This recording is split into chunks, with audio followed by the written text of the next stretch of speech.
ভয় এই এমন এক অনুভূতি যা আমাদের থামিয়ে দেয়। যখন আমরা সামনে এগোতে চাই, ভয় বলে তুই পারবি না।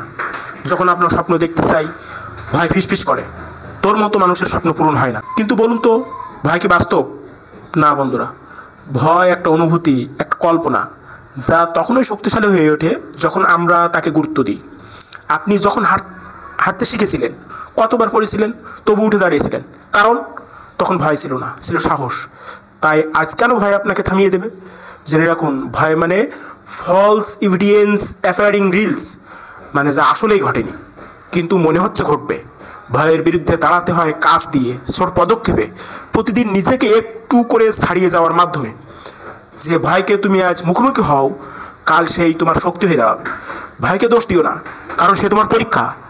আর তুমি পরীক্ষায় পাশ করতে এসেছো, পেছনে সরে যেতে নয়। আজ থেকে প্রতিজ্ঞা করো, আমি পারবো, কিন্তু তবু এগিয়ে যাব। আমি ভয় পাই, কিন্তু তবু এগিয়ে যাব। আমি কাঁপবো, কিন্তু থামবো না, কারণ আমি জানি ভয়ের পেছনে আছে আমার বিজয়ের দরজা। তাই উঠে দাঁড়াও, সাহস ধরো, তোমার সময় এখনো।